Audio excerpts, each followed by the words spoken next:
Good morning বন্ধুরা, আবারও আমার আরেকটি নতুন ভিডিওয় তোমাদের সকলকে স্বাগত। তো তোমরা সবাই কেমন আছো বন্ধুরা এই গরমের মধ্যে?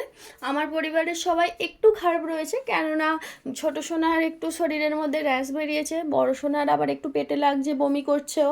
সেই জন্য আমার পরিবারের একটু সমস্যা চলছে। আর তোমরা কেমন আছো প্লিজ কমেন্টে জানিও। এই গরমের মধ্যে সবাই সেদ্ধ হয়ে যাচ্ছ না ঠিকঠাক আছো? তো এটাই কমেন্টে জানিও। তো পুকুর ঘাট থেকে সকালবেলা সব জামা কাপড় কেচে নিয়ে চলে আসছি, সেইগুলোই দিয়ে দিচ্ছিলাম। আর এই জানালাটা তো আমার পুরো নষ্টই হয়ে যাচ্ছে। কেন নষ্ট হয়ে যাচ্ছে? এখান থেকে তেল মশলা উঠে উঠে এই জানালার গ্রিলগুলো আমার পাইমার করা ছিল, কিন্তু পাইমারটা সব উঠে যাচ্ছে, চটে যাচ্ছে তাপে, তেল মশলাতে। তবুও আমি রোজ রোজ মুছে দিই, মুছে দেওয়া সত্ত্বেও তেল ময়লা আর তাপটা তো উঠতেই থাকে, যতই মুছে আমি পরিষ্কার রাখি না কেন। ওখানটা তো নোংরা হয়, রুটির গুঁড়ো এটা সেটা উড়লে ওই জ্বালানাটায় পড়ে, আর জ্বালানাটার রঙটা এইভাবেই নষ্ট হচ্ছে। আর জ্বালানাটা ঝেড়েছি বলে গ্যাসের মধ্যে সব নোংরাগুলো পড়েছে।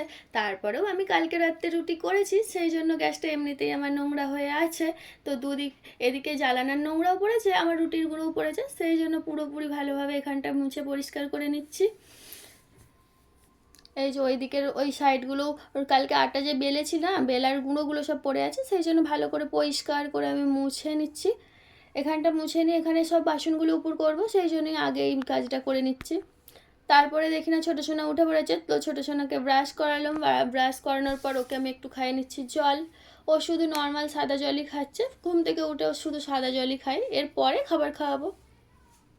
তো ছোটো সোনাকে জলটা খাইয়ে নেবার পর ছোটো সোনা একটু ঘুরছে, আর আমি গুছিয়ে নিচ্ছি বিছানাটা। বিছানার এই যে বালিশের কাভারগুলো, আমি এগুলো কালকে কেচে দিয়েছিলাম, কিন্তু কালকে রাত্রিবেলা আমার পড়াতে একদমই ইচ্ছা হয়নি। ভীষণ যেন আলিস্যি টাইপের লাগছিল আর বিরক্ত লাগছিল। গরমের মধ্যে তো যেন কোনো কাজ করতেই ভালো লাগে না, কিন্তু সংসারের কাজ তো আমাকে করতেই হবে।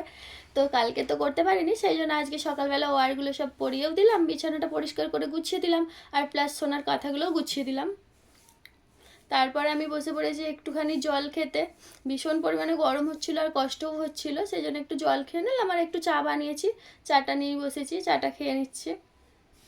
আর ছোটো সোনা খাটের মধ্যে উঠেছে, একটু লাফালাফি করছে, তার দিকেই তাকাচ্ছিলাম।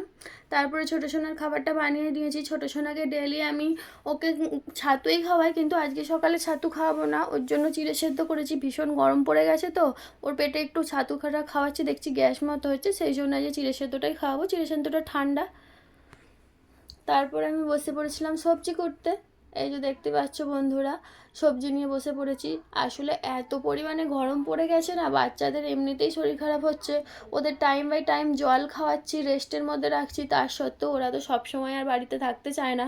গ্রামের বাচ্চারা একটু বাইরের দিকেই খেলতে ভালোবাসে, আর আমার দুটি মেয়ে তো বাইরে গিয়ে খেলতেই বেশি পছন্দ করে, রাস্তার মধ্যে বেরিয়ে যায়, খেলা করে। সেই জন্য ওদের শরীরগুলো একটু খারাপও হয়ে যাচ্ছে। আর দেখতেই পাচ্ছ বন্ধুরা, আমার শাকগুলো সব কাটা হয়ে গেছে। শাকগুলো কাটতেও আমার অনেকটা টাইম লেগে গেল। তো সব সবজির থেকে শাক কাটতেই সবসময় দেরি হয়, কারণ শাকের মধ্যে অনেক পোকা থাকে, মকর, সেই সব পোকাগুলো বাঁচতে হয়, বেছে আবার প্লাস ছোটো ছোটো করে কোচাতে হয়, সেই জন্য শাক কাটতে আমার সবসময় বেশি দেরি হয়ে যায়। তো আমার শাকগুলো কাটার পর আমি আলুগুলোও সব কেটে নিয়েছি, কেটে নিয়ে বেগুনটাও বাস কেটে নিচ্ছি। আর এই যে সব কিছু জোগাড় করে নিয়ে আমি ছাদের মধ্যে তো চলে এসেছি। চাল ডাল তেল মশলা সব কিছু নিয়ে আমি ছাদের মধ্যে চলে এসেছি। বড়িটা জাস্ট কড়ার মধ্যে দিয়ে আর আমি ভেজে নিলাম। আর আমার সব থেকে কষ্টকর মনে হয়, আর আমার এই সব কিছু জিনিস ওপরে নিয়ে আসা, আর ওপর থেকে আবার নিচে নামিয়ে নিয়ে যাওয়া, আমার কাজের মধ্যে এই কাজটা খুব কষ্ট মনে হয়, কারণ সব জিনিসটা আমাকে ওপরে গুছিয়ে তুলে আনতে হয়, আবার সব জিনিসটা আবার নিচে নামিয়ে নিয়ে যেতে হয়। আমাকে অনেকবার ছাদে ওঠানামা করতে হয়, ম্যাক্সিমাম সারাদিন আমি যে কতবার ছাদে ওঠানামা করি তার কোনো ঠিক নেই।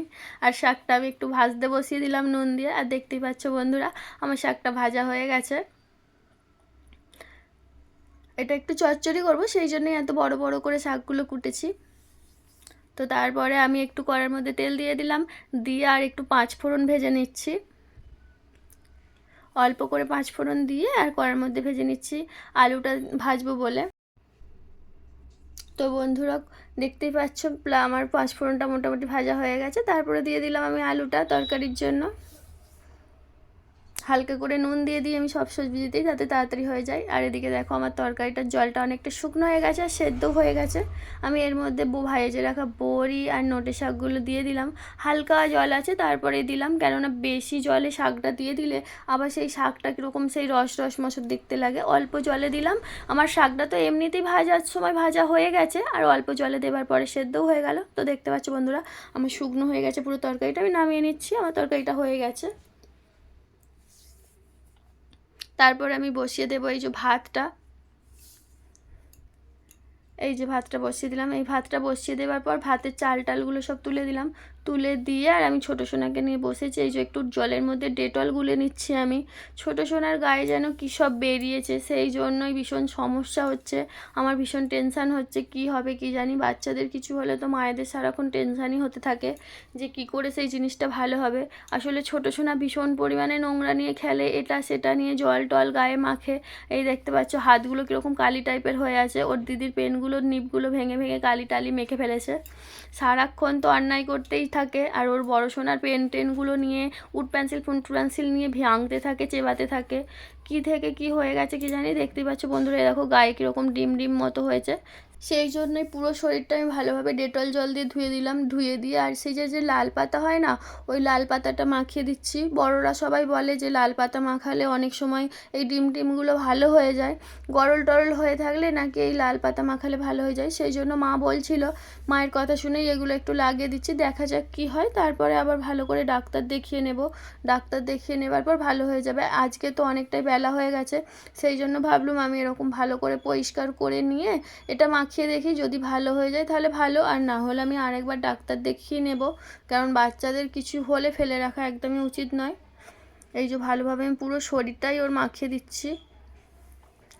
ছোটো সোনাকে মাখানোর পর ভাতটা আমার হয়ে গেছিলো বন্ধুরা। ভাতটা হয়ে যাওয়ার পর আমি ফ্যানটা গড়িয়ে নিলাম। তারপরে দেখতে পাচ্ছ বন্ধুরা আমি স্নান করেছি, দুই মেয়েকে স্নান করিয়েছি, রান্নার বাসনগুলো মেজেছি, মেজে জামা কাপড়গুলো বাইরে দেয়া ছিল সেই জামা কাপড়গুলোও তুলে নিয়েছি। তুলে নিয়ে আর বসিয়ে দিয়েছি খাওয়াতে। যেহেতু বড় সোনার শরীরটা ভালো না, বড় সোনার পেটে লাগছে, ও বমি করছে, সেই জন্য ওদের জন্য জাস্ট একটু আলু ভাতে দিয়েছিলাম আর ডাল করেছিলাম। ওদের ডাল ভাত দিয়েই আজকে খাওয়াচ্ছি, ছোটো সোনাকেও ডাল ভাতই খাওয়াচ্ছি। কেননা ভীষণ গরম তো, একটুকেই শরীর খারাপ হয়ে যাচ্ছে বাচ্চাদের। আর বড় সোনারও হচ্ছে, ছোটো সোনারও হচ্ছে। তো ছোটো সোনা ঘুম থেকে ওঠার পর ওকে একটু মাথাটা আঁচড়ে দিচ্ছি আমি। আঁচড়ে দিয়ে টিপ কাজল দিয়ে দিচ্ছি। রাতের দিকে তো ঘুমায় না, দুপুরের দিকেই একটু ভালো করে ঘুমায়। তো অনেকটাই বেলা হয়ে গেছিলো, আবার তুলে নিলাম। কেননা তাড়াতাড়ি না তুললে আবার এদিকে রাতের বেলা ও একদমই ঘুমাতে চায় না, 1:30 2 বেজে যায়, তখনও জেগে থাকে। এই যে টিপটা দিয়ে দিয়েছি, টিপটা দিয়ে আর একটু পাউডার দিয়ে দিচ্ছি। তো ছোটো সোনাকে আমি এই বলে ঘুম থেকে তুলে নিয়েছিলাম যে সোনা খেলতে যাবি দিদির সঙ্গে, সেই জন্য ও খুব আনন্দের সঙ্গে পাউডার টিপটা পড়ছে। খুব হাসতে হাসতে, দেখতেই পাচ্ছ বন্ধুরা ওর এখনও ভালো করে ঘুমটাও ভাঙেনি। তো তারপরে আমি বসে গিয়েছিলাম একটু তরমুজ কেটে আর বেলটা ভাঙবো, বেলটা খাওয়ার জন্য। কিন্তু বেলটা ভাঙার পর দেখলাম বেলটা পুরোটাই খারাপ, বেলটা একটুকু খাওয়াই গেল না। দেখতে পাচ্ছ বন্ধুরা কীরকম বেলটা লাল লাল টাইপের হয়ে গেছে সাইড থেকে। আমি তো বেলটাকে দেখেই রেখে দিয়েছিলাম, তারপরে ভাবলাম না দেখি সাইডগুলো ভেঙে যদি একটুকু ভালো থাকে কি। কিন্তু সাইডগুলো ভেঙে দেখছি পুরো বেলটাই খারাপ, পুরো বেলটা পচা। ছোটো সোনাও বসেছিল একটু বেল খাবে বলে, অনেকটা আশা নিয়েই বসেছিল যে আমি বেলটা খাবো, এটাই ও বলছিল বল বল, কিন্তু এটা বলতো না, আমি তো জানি এটা বেল। কিন্তু ওই যে ভাঙার পর খারাপ। আমি তো বেলটা পুরো রেখে দিয়ে তরমুজ খেতেই বলছিলাম ছোটো সোনাকে, আর আমি নিজেও তরমুজ খাচ্ছিলাম, কিন্তু ছোটো সোনা সেই বেলটার দিকেই তাকিয়েছিল। তারপরে সন্ধ্যাবেলা আমি বসিয়ে দিয়েছিলাম একটুখানি চা। এমনিতে সাধারণত আমরা রাতের দিকে চা খাই না, আমরা এক টাইমই চা খাই, কিন্তু বড়বাবুর বন্ধু এসেছিলো সেই জন্যই চাটা বানিয়েছিলাম। একটু চা আর ডিম ভাজা বানিয়ে দিয়েছিলাম, আস্তে শরবত করে দিয়েছিলাম। তারপরে এই চা আর ডিম ভাজাটা দিয়ে দেবো। তো কালকে ঠান্ডার উপোস, সেই জন্য আমি একটু ভাত বসিয়ে নিয়েছিলাম। ভাতটা বানিয়ে নেওয়ার পর ছোটো সোনাকে আমি আবারও একটু ডেটল জল দিয়ে পরিষ্কার করে দিয়েছি, কেননা সারাক্ষণ খেলাধুলা করেছে, রাত্রিবেলা গাটা আবার নোংরা হয়ে গেছে। সেই জন্য ভাবলাম পুরো শরীরটা আবার ভালোভাবে আমি ডেটল জল দিয়ে ধুয়ে দিয়ে তারপরে শোয়াই। কেননা এখন গরমকালে এমনিতেও গরমে কষ্ট হয়, তারপরে আবার এই র্যাশগুলো বেরিয়েছে, চুলকাচ্ছে, ওই জন্য কান্নাই করছিল, মোছাতে দিচ্ছিল না। কিন্তু তার সত্ত্বেও আমি ভালো করে পরিষ্কার করে মুছিয়ে দিলাম। আজকের মতো এতটুকুই বন্ধুরা, গুড নাইট।